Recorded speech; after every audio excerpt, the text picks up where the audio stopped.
नमाज फ़जर ये एक छोटी सी सूरत पढ़नी है नमाज फ़जर के बाद। 1 घंटे बाद मौज़ा देख लेना, 10 अरब भी मांगोगे तो अल्लाह ज़रूर देगा। बिस्मिल्लाहिर्रहमानिर्रहीम। अस्सलाम वालेकुम वरहमतुल्लाहि वबरकातुहू। मोहतरम नाज़रीन, नमाज फ़जर के बाद 1 मिनट का ये छोटा सा वजीफ़ा, ये एक तस्बीह मेरे भाइयों और मेरी बहनों इस तरीके से पढ़ लेना। खुदा की कसम ऐसा मुजर्रब वजीफ़ा आज बताने लगी हूँ कि फ़जर की नमाज के बाद का। फ़जर की नमाज सुकून से अदा कर लो और फ़ौरन जाए नमाज पर बैठे बैठे कोशिश करना उसी वक्त कर लेना जो आपको ये अमल बताऊंगी। मेरे भाइयों और मेरी बहनों, अपनी ज़िंदगी में सिर्फ एक मरतबा आज अपने पूरे दिल से आपको वो मुजर्रब वो किताब से वजीफ़ा बताने लगी हूँ। ये वो वजीफ़ा है कि तकदीर के बंद ताले 2 घंटे के अंदर अंदर अल्लाह पाक ने चाहा तो खुल जाएंगे। किस्मत में इतनी दौलत आएगी, इतना पैसा आएगा कि आप लोगों को अक्ल हैरान रह जाएगी। ये वो तस्बीह है जिसमें 2 वज़ाइफ मिला के एक छोटा सा अमल करना है। इतना छोटा और आसान वजीफ़ा आपने पूरी ज़िंदगी में शायद ना किया हो। मर्द और ख़वातीन दोनों ये वजीफ़ा पढ़ सकते हैं। अगर मेरी बहनें माली तौर पर बहुत परेशान हैं, कर्ज़ों में डूबी हुई हैं, आप लोग खुद मुझे बताएं कितने लोग ऐसे हैं जो परेशानी में है, तंग दस्ती में है। फ़जर की नमाज जैसे ही तमाम मेरी बहन भाई पूरी दुनिया में, आपके मुल्क में, आपके शहर में आप लोग जब फ़जर की नमाज अदा कर लो तो मेरे भाई अगर मस्जिद में नमाज पढ़ते हैं तो वही वजीफ़ा पढ़ लें। अगर घर में फ़जर की नमाज पढ़ते हैं तो नमाज जैसे ही मुकम्मल हो जाए तो फ़ौरन ये वजीफ़ा कोशिश करना जाए नमाज पे बैठे बैठे पढ़ लेना।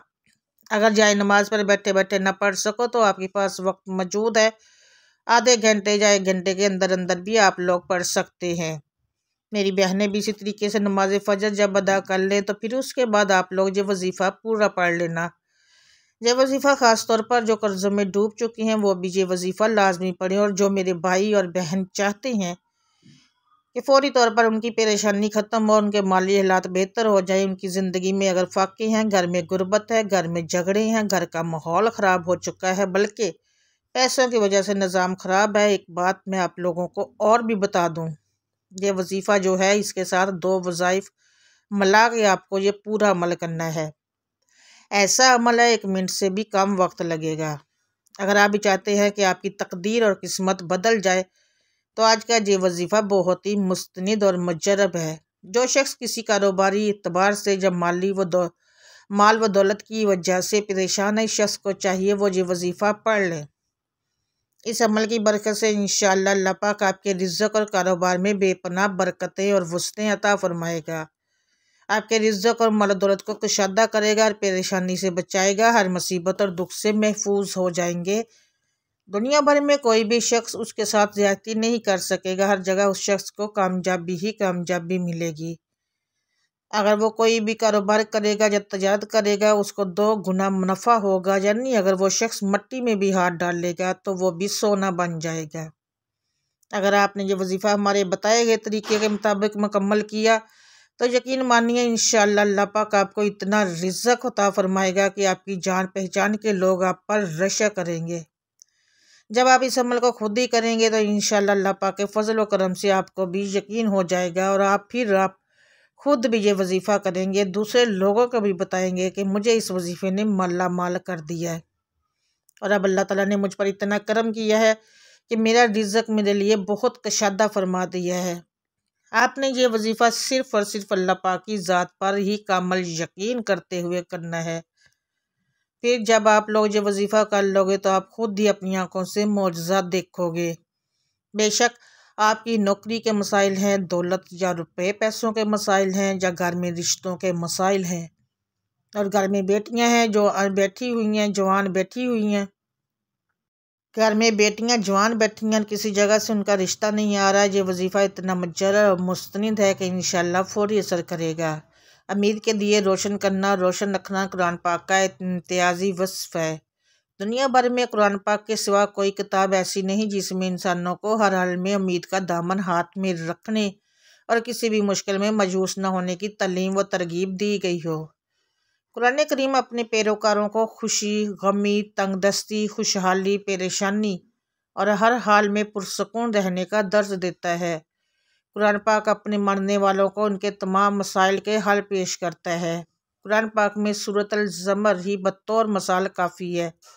अल्लाह ताला ने इस आयत के करीमा में इंसानों के सामने रहम दिली, शादमानी और उम्मीद के तमाम दर खोल दिए हैं। अरशाद अलैहि का मफ़हूम है, ए नबी कह दो कि ए मेरे बंदो, जिन्होंने अपने ऊपर ज़्यादती की है वो अल्लाह की रहमत से मायूस ना हो। यकीनन अल्लाह ताला सारे गुनाह माफ़ कर देता है, वो बहुत ज़्यादा मग़फ़िरत करने वाला और बड़ा मेहरबान है। बेशक ये आयत करीमा इन लोगों के लिए उम्मीद का पैगाम है जो खून रेजी, बदकारी, चोरी, राहज़नी और दीगर बड़े सख्त गुनाह करने के बाइस मायूस हो चुके हैं। उनके जहनों में ये बात जा गुजरी हो कि अब उनके कसूर कभी माफ़ नहीं होंगे। अल्लाह ताला उनसे कह रहा है कि तुम लोग अल्लाह की रहमत से मायूस ना हो। अगर तुम ये सब कुछ करने के बावजूद अपने किए पर नादम हो जाओ और अपने रब के ताबेदार बन जाओ तो सारे कसूर माफ़ हो जाएंगे।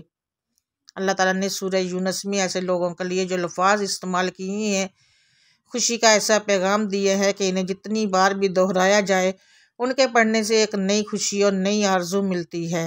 अल्लाह ताला के इरशाद का मफ़हूम है कि ऐ नबी कह दो, ये अल्लाह का फजल और उसकी मेहरबानी है कि जो चीज़ उसने भेजी है इस पर तुम लोगों को खुशी मनानी चाहिए। ये इन सब चीज़ों से बेहतर है जिन्हें लोग समेट रहे हैं। कुरान पाक इंसान को हिम्मत, ताकत, हौसला और उम्मीद देने वाली आयतों से भरा हुआ है। सूरह अल इमरान में इरशाद हुआ है कि दिल शिकस्ता न बनो, गम न करो, तुम ही गालिब रहोगे अगर तुम ईमान रखते हो। बहुत सारी आयत में अहले ईमान को क़यामत के दिन अल्लाह के दरबार में हाजिरी के वक्त अजीम खुशी और अच्छे अंजाम की नवीद भी सुनाई गई है। ऐसी आयतों की तिलावत रंज व गम के एहसासात को मिटा देती है। ऐसी आयतों की तिलावत से मसाइल हीज नज़र आने लगते हैं। अल्लाह की रहमत शामिल होने का एहसास दुनिया के सारे गमों को भुला देता है। सूरह बकरा में अल्लाह ताला अहले ईमान की खुसूसियत बयान करता है कि इन पर कोई मुसीबत पड़ती है तो कहते हैं कि हम अल्लाह ही के हैं और अल्लाह ही की तरफ हमें पलट कर जाना है। इन्हें खुशखबरी दे दो, इन पर उनके रब की तरफ से बड़ी अनायत होगी। अल्लाह की रहमत उन पर साया करेगी और उम्मीद रहने के जो फ़ायदे मुख्तलिफ जायज़ों से सामने आए हैं उनमें नुमायाँ तरीन ये है, पुरउम्मीद रहने से अमराज को रोकने वाला निज़ाम मजबूत होता है। पुरउम्मीद इंसान मुनासिब फ़ैसले करता है और मुश्किल हालात का मुकाबला अच्छी तरह से कर लेता है।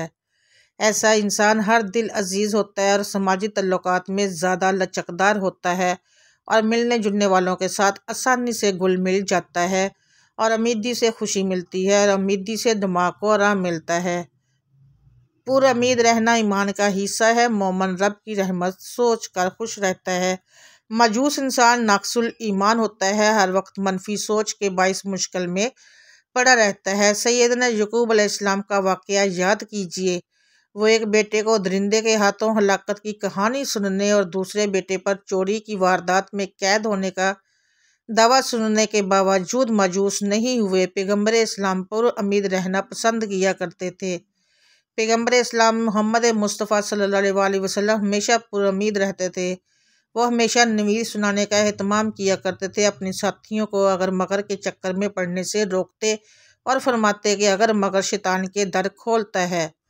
रसूल करीम अपने सहाबा रज़ी अल्लाह तआला अन्हु को ये दर्स देते थे कि जब तुम्हारे सामने कोई नामुनासिब वाक़या हो जाए तो ये कहा करो, तकदीर में यही था, अल्लाह की मशीयत यही थी, उसने जो चाहा किया, इसलिए हमें भी हमेशा पुरउम्मीद रहना चाहिए और मायूस नहीं होना चाहिए।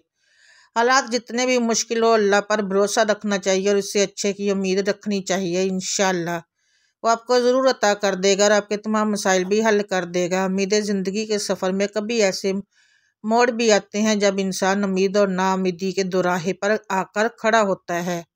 उम्मीद और नाउम्मीदी का दौर जहाँ एक हस्ती के होने का एहसास और यकीन होता है, जिसके पास उनकी ताकत है, जिसका एक इशारा अनहोनी को होनी में बदल देता है। उम्मीद अल्लाह पर यकीन है, नाउम्मीदी अल्लाह का इनकार, नाउम्मीदी को कुफ्र कहा गया है। हज़रत याकूब अलैहिस्सलाम ने अपने बेटों को हज़रत यूसुफ अलैहिस्सलाम की तलाश पर रवाना करते वक्त फरमाया था। नाज़रीन, वीडियो पसंद आ रही है चैनल को सब्सक्राइब ज़रूर कीजिएगा और साथ लगे बेल आइकन को ज़रूर प्रेस कीजिए ताकि जब न्यू वीडियो अपलोड हो तो उसका नोटिफिकेशन आपको मिल सके। खुदा की रहमत से नाउम्मीद न होना, खुदा की रहमत से सिर्फ काफिर नाउम्मीद होते हैं। सूरह यूसुफ आयत नंबर 87। अल्लाह की तरफ देख कर उम्मीद पैदा होती है, दुनिया की तरफ देख कर नाउम्मीदी होती है। बस उम्मीद और नाउम्मीदी के बीच अल्लाह ही है। आप अपने रब पर उम्मीद रखते हुए ये वजीफ़ा करना, इंशाल्लाह वो आपके तमाम मसाइल हल कर देगा। ये अमल तो आप लोग कर लोगे, लेकिन आप लोग अगर रिज़्क़ और पैसों के लिए ये वजीफ़ा पढ़ रहे हो तो आप लोग लाजमी पढ़ो। उसके अलावा अगर आप लोगों के कोई और मसाइल हैं, मिसाल के तौर पर आप लोगों में कई ऐसे मेरे बहन भाई हैं जो बेऔलाद हैं, कुछ ऐसे बीमार हैं जिनकी बीमारियों का इलाज डॉक्टर को भी समझ नहीं आता, डॉक्टर भी जवाब दे जाते हैं, तो वह अपनी तमाम तर बीमारियों के लिए भी ये वजीफ़ा पढ़ें। ज़हनी बीमारी हो, जिस्मानी बीमारी हो, नफ्सियाती बीमारी हो, रूहानी मसाइल हों, जो भी आपको अमल लगता हो, बंदिश हो, जादू के असरात हों, कुछ भी हो, आप लोग ये वजीफ़ा पढ़ लें। ये वजीफ़ा ऐसा है कि आपके ऊपर अगर बड़ी से बड़ी कोई भी बंदिशें होंगी तो बंदिशें भी ख़त्म हो जाएंगी, आप पर जादू के असरात हैं तो वो भी ख़त्म हो जाएंगे, और गैब से आपके लिए रिज़्क़ के दरवाज़े ऐसे खुलेंगे कि फ़ौरी तौर पर आप देखेंगे कि ऐसे असबाब बन जाएंगे कि आप लोग खुद हैरान रह जाओगे। नाज़रीन इकराम, खुद परेशान हो जाओगे कि ये आखिर इतनी दौलत और पैसे अचानक बरसना कहाँ से शुरू हो गया है। तो ना उम्मीद ना हो, आप लोग ये वजीफ़ा आप लोग ये वजीफ़ा फ़जर की नमाज के बाद अल्लाह पाक की ज़ात पर मुकम्मल यकीन करते हुए, अल्लाह पाक की ज़ात पर भरोसा करते हुए आपको ये वजीफ़ा पढ़ना है। अब इस वजीफ़े को समझ लो, आपने आखिर तक वीडियो देखनी है, बड़ी मेहनत से, बड़े ही दिल से ये वीडियो आप लोगों के लिए बनाई गई है, ताकि आप लोगों को जिस तरतीब से ये पूरा वजीफ़ा बताया जाए आप लोग पढ़ लो और आपकी माली परेशानी अल्लाह पाक के हुक्म से ख़त्म हो जाए, आपको गैब से रिज़्क़ मिल जाए, और पैसे देने वाली जो ज़ात है वो अल्लाह पाक की ज़ात है। तो ये वजीफ़ा आपको अल्लाह पाक की ज़ात पर पूरा यकीन भरोसा करते हुए, मुकम्मल यकीन के साथ आपको ये वजीफ़ा पढ़ लेना है। आप वजीफ़े को समझ लें कि वजीफ़ा पढ़ना किस तरह से है। सबसे पहले फ़जर की नमाज आपने मुकम्मल पढ़ ली, कोशिश करना कि जाए नमाज पर ही जैसे ही आप लोग बैठे हो सलाम फेर लिया, वैसे ही अल तहियात में जैसे बैठे हो वैसे ही बैठे बैठे आप लोग वजीफ़ा पढ़ लेना। सबसे पहले जैसे सलाम फेर लिया, एक मरतबा बिस्मिल्लाहिर्रहमानिर्रहीम पढ़ लो। अब आप लोगों को पढ़ना आ गया क्या है, ये अच्छी तरह समझ लें। अब आप लोगों को 3 मरतबा दुरूद पाक पढ़ना है। दुरूद पाक कोई सा भी पढ़ लें जो आपको आसान आता है, जो आसानी से पढ़ सकते हैं, चाहे तो दुरूद इब्राहिमी पढ़ लें, वो तो हर किसी को ही आता है, तो जो आपको याद हो वो पढ़ लें। एक मरतबा मेरे साथ भी दुरूद पाक पढ़ लें ताकि सवाब हो, अल्लाह ताला इसमें गलती को ताई माफ़ करे। अल्लाहुम्मा सल्ली अला मुहम्मदिन व आले मुहम्मदिन कमा सल्लैता अला इब्राहीम व अला आले इब्राहीम इन्नका हमीदुम मजीद। अल्लाहुम्मा बारिक अला मुहम्मदिन व आले मुहम्मदिन कमा बारिकता अला इब्राहीम व आले इब्राहीम इन्नका हमीदुम मजीद। आप लोग पढ़ेंगे या अल्लाह, एक मरतबा मैंने पढ़ लिया, आप लोग दूसरी मरतबा भी पढ़ेंगे या अल्लाह, 2 बार हो गया, तीसरी मरतबा पढ़ेंगे या अल्लाह। ये आपको 3 मरतबा पढ़ना है। अब आप लोग ला इलाहा इल्लल्लाहु अल रज़्ज़ाक़ु या अल्लाह, एक मरतबा मैंने पढ़ लिया, आप लोग दूसरी मरतबा भी पढ़ेंगे ला इलाहा इल्लल्लाहु अल रज़्ज़ाक़ु या अल्लाह, 2 बार हो गया। फिर तीसरी मरतबा पढ़िएगा ला इलाहा इल्लल्लाहु अल रज़्ज़ाक़ु या अल्लाह, 3 मरतबा। आपको जो छोटा सा वजीफ़ा पढ़ लेना है, 3 मरतबा जो वजीफ़ा आपको पढ़ना है वो यही वजीफ़ा आपको पढ़ लेना है। जब 3 मरतबा ये वजीफ़ा आप लोग पढ़ लो तो टोटल 3 वज़ाइफ आज के दिन फ़जर के बाद जो कभी किसी भी दिन पढ़ सकते हो। जो फ़जर का वजीफ़ा अपने ये नहीं कि आज वीडियो अपलोड हो रही है तो आप पढ़ सकते हो। जब आप लोग फ़जर की नमाज अदा कर लो, ज़िंदगी में एक मरतबा इस अमल को ज़रूर कर सकते हो, और रोज़ भी कर सकते हो। फ़जर की नमाज के बाद तो कर लेना ज़रूरी, रोज़ाना फ़जर की नमाज के बाद भी ये आप अमल कर सकते हो। वज़ाइफ जो भी आपको बताए जाए कहीं पर नोट कर लिया करें, लिख लिया करें, फ़जर के बाद वीडियो चला के कर लिया करो, वीडियो देखते देखते साथ में वज़ाइफ भी पढ़ लिया करो। जो पहले नंबर पर मैंने बताया वजीफ़ा बताया, ये वजीफ़ा मैंने आपको पढ़ के भी बताया है। ला इलाहा इल्लल्लाहु अल रज़्ज़ाक़ु या अल्लाह, पहले नंबर पर आपको यही वजीफ़ा पढ़ लेना है। इसके बाद दूसरे नंबर पर आपको जो वजीफ़ा पढ़ना है वो है अल मुक़्तदर। अल मुक़्तदर अल्लाह का एक नाम है। वो ये वजीफ़ा आपको दिख रहा होगा, आपको लफ्ज़ लिखा हुआ नज़र भी आ रहा होगा। इसी तरीके से आप लोग ये वजीफ़ा 7 मरतबा पढ़ लीजिएगा। ये लफ्ज़ आपने 7 बार पढ़ना है। अल मुक़्तदर का वजीफ़ा पढ़ लो। इसके बाद आपको तीसरे और आखिरी नंबर पर जो वजीफ़ा वो क्या पढ़ना है, ये पूरा अमल फ़जर के बाद जो शुरू से बता रही हूँ अच्छी तरह से वीडियो को देख लीजिएगा, ताकि आप लोग अमल करें तो आपको फ़ौरी तौर पर फ़ायदा हो। ये मुजर्रब और आज़मूदा वजीफ़ा है। रोज़ाना फजर के बाद पढ़ सकते हैं आप। जब पूरी वीडियो देख लें तो आपको इजाज़त भी मिल जाएगी। आप लोग चाहें तो एक दिन पढ़ लें, चाहे तो रोज़ाना पढ़ें। मेरे ख्याल में तो रोज़ाना ही पढ़ें, छोटा सा है, 1 मिनट भी नहीं लगता। आपको इंशाल्लाह फ़ायदा होगा और आप लोग खुद अपनी ज़िंदगी में रिज़्क़ और दौलत के मसाइल का हल अपनी आँखों से देखेंगे। और इसके अलावा जो भी परेशानियाँ होंगी इनका हल आप लोग अपनी आँखों से देखेंगे। तीसरे नंबर पर जो वजीफ़ा पढ़ना था, ये वजीफ़ा आप लोग अपने हाथों में, अगर तस्बीह आपके पास मौजूद हो तो तस्बीह पकड़ लें, नहीं तो आप लोग हाथ की उंगलियों पर ये वजीफ़ा पढ़ लें। इस तरह पढ़ते रहिए, सुबहान अल्लाह व बिहम्दे सुबहान अल्लाह अल अज़ीम, सुबहान अल्लाह व बिहम्दे सुबहान अल्लाह अल अज़ीम। आप लोगों को 63 मरतबा ये वजीफ़ा पढ़ लेना है। आप लोग 1 महीना पढ़ सकते हो, इससे ऊपर ना पढ़िएगा। जब आपने ये वजीफ़ा 63 मरतबा आखिर में पढ़ लिया, इसके बाद आप लोगों को पढ़ना क्या है फ़ौरन समझ लीजिए। इसके बाद आपको फिर दुरूद पाक पढ़ना है जो शुरू में पढ़ा था।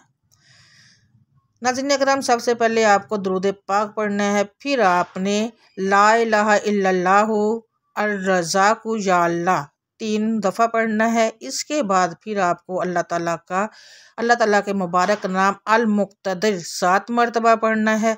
और फिर आपने आखिर में 63 दफ़ा पढ़ना है सुबहान अल्लाह व बिहम्दे सुबहान अल्लाह अल अज़ीम पढ़कर आखिर में 3 दफ़ा दुरूद पाक पढ़ना है। आपका अमल मुकम्मल हो जाएगा। इसके बाद अपनी तमाम हाजतों के लिए, परेशानियों के लिए अल्लाह पाक से दुआ मांग लें। जो हाजतें हों, जो परेशानियाँ हों, उनके लिए अल्लाह पाक से रो कर गिर गिरा कर दुआ मांगेंगे, अल्लाह पाक ज़रूर करम फरमाएंगे। नाज़रीन, अल्लाह ताला के 99 नामों में से एक नाम मुकम्मल लिख कर ज़रूर शेयर करें। अल्लाह हम सब का हामी और नासिर दुआ में याद रखिएगा। जज़ाकल्लाह।